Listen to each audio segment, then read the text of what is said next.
చేయాలని, ఒక కమిటీ వేయాలని, ఉప ముఖ్యమంత్రి నాయకత్వంలో దాని మీద విచారణ చేయాలని ఇప్పుడు ఆలోచించడం అనేది దురదృష్టకరమైనటువంటి విషయం.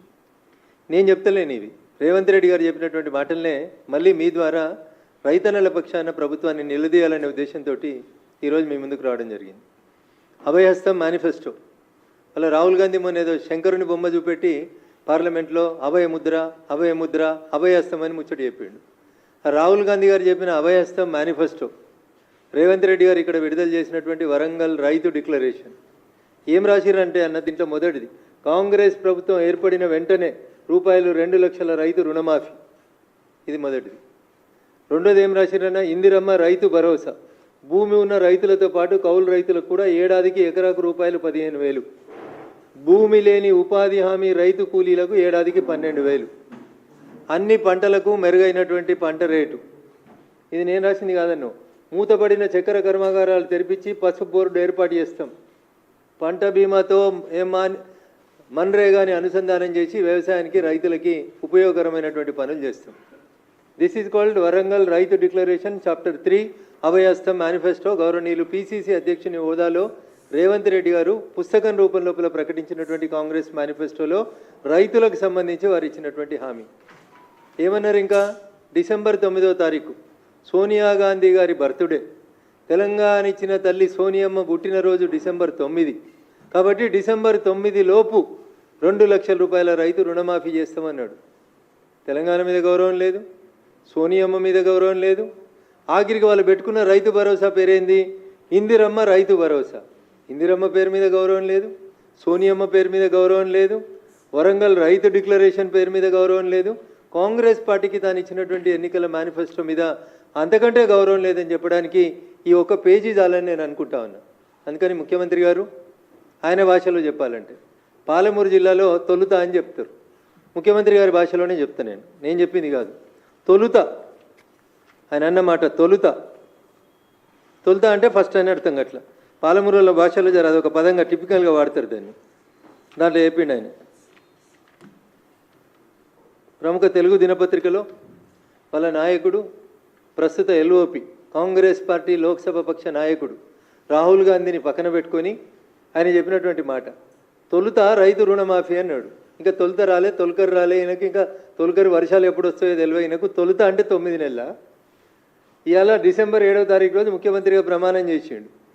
ఆయన భాషలో, వాళ్ళ పాలమూరు భాషలో ఆయనే చెప్పిన మాట, తొలుత రైతు రుణమాఫీ. తొలుత పోయింది, 9 నెలలు అయితే పిల్లలు కూడా పుట్టే టైం వచ్చింది, కానీ తొలుత యాదికి వస్తలేదు రేవంత్ రెడ్డి గారికి.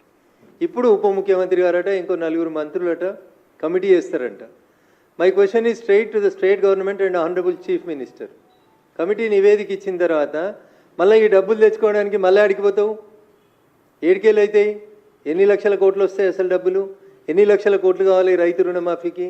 ఏమన్నా ఐడియా ఉందా మీకు? అసలు ఈ రాష్ట్ర ప్రభుత్వానికి అధికారంలోకి రావాలనే యావదప్ప, అడ్డగోలుగా మాట్లాడి అడ్డగైన హామీలు ఇచ్చి అధికారంలోకి రావడం తప్ప నిజంగా మీరు చెప్పినటువంటి ఏ ఒక్క మాటనన్నా, నేను ఒక అక్షరం తప్పు మాట్లాడితే ఏ శిక్షకైనా నేను సిద్ధం. ఇది నేను మాట్లాడినవి కాదు, ఈ ఓన్లీ నేను మీకు పేపర్ కటింగ్సే చూపిస్తున్నాను, ఇంకా వీడియోలు ఉన్నాయి చాలా అన్న మాట్లాడినాయి. మస్తు మస్తు మాటలు చెప్పిండు. దీంట్లో ఏమంటాడు, ఆగస్టు 15 నుంచి 30 లక్షల ఉద్యోగాల భర్తీ వచ్చేస్తుంది 15 ఆగస్టు, దీనికి ఇంకా నెలనే బాకీ ఉన్నది. ఇంకా రెండో మాట, బిలియనీర్లకు మోడీ మాఫీ చేసిండు, మేము పేదల డబ్బుల్లో ఖాతాలు వేస్తాం. నర్సాపూర్ సరూర్ నగర్ జనజాతర సభల్లో కాంగ్రెస్ అగ్రనేత రాహుల్ గాంధీ మా మెదక్కి వచ్చే చెప్పిండు అని, అందుకని నేను మెదక్ ఎంపీగా రెస్పాండ్ కావాల్సి వస్తుంది. తొలుత రైతు రుణమాఫీ, రాహుల్ గాంధీ గారు వై కాంట్ యూ స్పీక్? మీ తల్లి పేరు మీద సోనియమ్మ బర్త్డే పేరిట, డిసెంబర్ 9 పేరిట, సోనియమ్మ తెలంగాణ తల్లి దేవత అని చెప్పినటువంటి సోనియమ్మ పేరిట ఇచ్చిన మాటనే తుంగల దొక్కితే కాంగ్రెస్ పార్టీకి ఇంకా దేని మీద భరోసా ఉంటుందో ఒకసారి ఆలోచించాలి మీరు. అభయహస్తం మేనిఫెస్టో ఇంకో మాట చెప్తాడు, రైతు కమిషన్ మరియు కొత్త వ్యవసాయ విధానం పేజ్ 2, వరంగల్ రైతు డిక్లరేషన్ పేజ్ 2లో చెప్తాడు. ఏమంటాడు, రైతు కమిషన్ మరియు కొత్త వ్యవసాయ విధానం ఏర్పాటు చేస్తాం, లాభసాటి వ్యవసాయమే లక్ష్యంగా తెలంగాణ వాతావరణ పరిస్థితులకు అనుకూలంగా ఇన్ని పైసలు ఇస్తామని రాసిండు. వడ్లకు కాంగ్రెస్ వాగ్దానం ఇచ్చింది, 2,683 రూపాయలు ఇచ్చింది. అప్పుడున్న ధర 2,183 రూపాయలు, మేము అధికారంలోకి వస్తే 2,683 రూపాయలు ఇస్తామన్నారు. టేబుల్ కొట్టి మరీ ధరలు రాసిరు, ఏ పంటకి ఎన్ని పైసలు ఇస్తాము. మొక్కజొన్న 1870 ఉంటే 2,200 ఇస్తామన్నారు. కందులు 6,300 ఉంటే 6,700 ఇస్తారన్నారు. This is what you have committed to the people of Telangana on record. రాతపూర్వకంగా అభయహస్తం మేనిఫెస్టో అని పెట్టి ఇందిరమ్మ రైతు భరోసా అని చెప్పి పొద్దుగాలైతే సోనియమ్మ ఇందిరమ్మ కాంగ్రెస్ అని మాట్లాడేటువంటి రేవంత్ రెడ్డి గారు రాతపూర్వకంగా తెలంగాణ సమాజానికి ఇచ్చినటువంటి వరంగల్ రైతు డిక్లరేషన్ గురించి నేను ముఖ్యమంత్రి గారిని అడుగుతా ఉన్నా. ఎందుకు డిసెంబర్ 9 రోజు ఈరోజు వేస్తామన్నటువంటి కమిటీ, ఉప ముఖ్యమంత్రి గారు మంత్రులతో పాటు వేస్తామన్న కమిటీని డిసెంబర్ 9వ తారీఖు రోజు ఎందుకు వేయలేకపోయినారు రేవంత్ రెడ్డి గారు? ఎందుకు 7 నెలలు కాలయాపన చేసి ఇప్పుడు జూలై వచ్చిన తర్వాత జూలైలో కమిటీ వేసి మళ్ళీ ఏదో ఆగస్టులో ముచ్చట అని చెప్పి ఒక ముచ్చట పెట్టుకోవడం అనేది ఏ రకంగా సమంజసం అనేది నేను అడుగుతా ఉన్నా. ఇంకొక మాట, కొత్తగూడెం సభలో అభివాదం చేసిరు. 9వ తారీఖులోగా సంపూర్ణంగా రైతు భరోసా. ఇలా వీరు క్యాబినెట్లో సబ్ కమిటీలో సభ్యులను వేసిన గౌరవనీయులు ఉప ముఖ్యమంత్రి బట్టి విక్రమార్క గారు ఉన్నారు ఈ బొమ్మల. పక్కనే అదే జిల్లాకు సంబంధించిన ఇంకొక మంత్రి గౌరవనీయులు నెంబర్ 2 అని చెప్పుకునేటువంటి ఇంకొక మంత్రి ఉన్నారు, గౌరవనీయులు పొంగులేటి శ్రీనివాసరెడ్డి గారు ఉన్నారు. ఇంకొక సీనియర్ మంత్రి గౌరవనీయులు తుమ్మల నాగేశ్వరరావు గారు ఉన్నారు. ఇంతమంది సీనియర్ మంత్రుల సాక్షిగా ముఖ్యమంత్రి గారు ఖమ్మం జిల్లాలో చెప్పినటువంటి మాట ఏమని, ఏ ఒక్కరికి అందకున్నా ముక్కు నేలకు రాస్తా అన్నాడు. అన్న నేను ముక్కు నేలకు రాయమని అడుగుతలేను రేవంత్ రెడ్డిని. వాళ్ళు చెప్పిన మాటలో వాళ్ళకి యాడ్ చేద్దాం అనుకుంటున్నాను. నాకంతే. ఏమన్నాడు, ఏ ఒక్కరికి అందకున్నా ముక్కు నేలకు రాస్తా. రూపాయలు 7,500 కోట్లు జమ చేస్తే కేసీఆర్ క్షమాపణ చెప్తారా? ఈ పంచాయతీ కేసీఆర్ పంచాయతీ, రేవంత్ రెడ్డి గారి పంచాయతీ కాదు ఇది. తెలంగాణలో ఉన్న లక్షలాది రైతన్నలు అడుగుతున్నటువంటి ప్రశ్న. ఆయన ముక్కునాలకు రాస్తాడా, నువ్వు ముక్కునాలకు రాస్తావా? మాకొద్దు రేవంత్ రెడ్డి గారు. మీరు ఇస్తా అన్న ఇందిరమ్మ రైతు భరోసా ఏది అని అడుగుతున్నారు రైతన్నలు. ఎవరు రాస్తారు? కొత్త స్తూపం కాడ రాస్తారా? పాత స్తూపం కాడ రాస్తారా? మనిషికో అమరవీరుల స్తూపం కట్టుకోరు కదా. ఎవరికి నచ్చిన స్తూపం కాడ ఇద్దరు వచ్చి ముక్కునాలకు రాస్తే బాగుంటుంది అనేది తెలంగాణ రైతన్నల నుంచి వస్తున్నటువంటి డిమాండ్. అన్న నేను అడుగుతలేను. నేను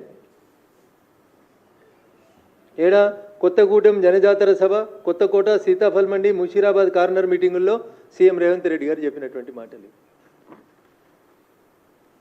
ఎన్ని మాటలన్నా ఇంకా ఇక వడ్డీ లేని రుణం. ఇదేవి కూడా నా సొంత కవిత్వం కాదన్న. ఇదంతా వారి నోటి నుంచి వచ్చినటువంటి ఆనిముత్యాలు, ప్రముఖ దినపత్రాల్లో పబ్లిష్ అయినటువంటి వార్తలు. ఏమంటాడు, ఇక వడ్డీ లేని రుణం 63 లక్షల మంది మహిళలకు మనిషికి 5 లక్షల రూపాయల బీమా అన్నాడు. నోటికి ఏదొస్తుంది అన్న, నోటికి ఏదొస్తుంది మాట్లాడండి సార్. ఏ ఒక్కటన్నా అమలైందేమో చూద్దాం ఒకసారి. పరేడ్ గ్రౌండ్స్లో 1,00,000 మంది మహిళలతో సభ. ఈ సభ అయిందో లేదో నాకు తెలియదు. ఈ 5 లక్షల ఇన్సూరెన్స్ వచ్చిందో లేదో తెలియదు. రైతులను అట్లా వంచిచ్చిర్రు, మహిళల్ని ఇట్లా పంపించిర్రు. ఇంకా ముఖ్యమంత్రి అయిన తెల్లారి మంచి మంచి పేపర్లు అందరిని పిలుచుకొని ముచ్చట పెట్టిండు అన్న. మేమిచ్చిన 6 గ్యారంటీలు నెల లోపల అమలు చేస్తాం. నేను చెప్పలేదు, ఇది కూడా పేపర్లో ముఖ్యమంత్రి కాగానే తెల్లారి అందరిని పిలుచుకొని మంచిగా ప్రెస్ మీట్ పెట్టిండు. గ్యారంటీల అమలు నెలలోగా అమలు, గ్యారంటీ హామీలు నెలలోగా అమలు. అంటే ఏ నెల అనేది నాకు ఇంకా అర్థమవుతలేదు. నెలలోగా అమలు అంటే డిసెంబర్ 9 అనుకుర్రు రైతులు. ఈయన నెలలోగా అమలు అంటే ఈ డిసెంబర్ 24, 25 లేకపోతే మళ్ళీ వచ్చి ఎన్నికలు వచ్చినప్పుడు వచ్చే డిసెంబర్ అయిందనేది నాకు తెలియదు. ఇంకా మా దగ్గర జహీరాబాద్కి వచ్చిండు, వచ్చే మాట చెప్పిండు. పంట రుణం 1 రూపాయి కట్టొద్దు అన్నాడు. ఎవరైనా 1,00,000 కడితే పోయి అర్జెంటుగా మళ్ళీ 2 లక్షలు తెచ్చుకోరి 2 లక్షలు మాఫీ చేస్తానన్నాడు. అధికారంలోకి రాగానే 2 లక్షల రూపాయలు రుణమాఫీ చేస్తాం. కాంగ్రెస్లో చేరేందుకు మాజీ మంత్రి చంద్రశేఖర్ సుముఖత. ఏ చంద్రశేఖర్ గారని మా జహీరాబాద్ నుంచి ఎమ్మెల్యేగా పోటీ చేసినారు. వీరిని జాయిన్ చేసుకోవడానికని కండువ వేసుకున్నారో చెప్పిండు. 2 లక్షల రూపాయల రైతు రుణమాఫీ చేస్తా, ఏ ఒక్కరు కూడా 1 రూపాయి రైతులు రుణం కట్టొద్దు, మాఫీ చేస్తా నేను అని చెప్పిండు. పంట రుణం 1 రూపాయి కట్టొద్దు. ఇది కూడా ముఖ్యమంత్రి గారి పేపర్ కటింగ్.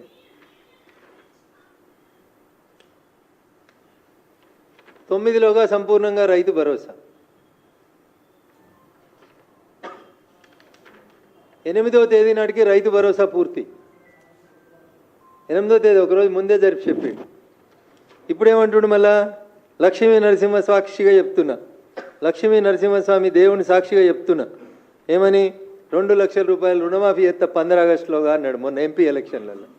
అసెంబ్లీ అయిపోయిందన్న, పార్లమెంట్కి వచ్చినాక మళ్ళీ మాట మార్చిండన్న. డిసెంబర్ 9 పోయింది, సోనియమ్మ బర్త్డే పోయింది. ఇప్పుడు యాదగిరిగుట్ట లక్ష్మీ నరసింహస్వామి యాదికి వచ్చిండు అన్నకి. భువనగిరిలో గెలిపిస్తే 2 లక్షల రూపాయలు 15 ఆగస్టు లోపల రైతు రుణమాఫీ చేస్తా అని లక్ష్మీ నరసింహస్వామి పేరు తీసుకొని ఒట్టు పెట్టుకున్నాడు. ఏ ఊరికొస్తే ఆ ఊరికి.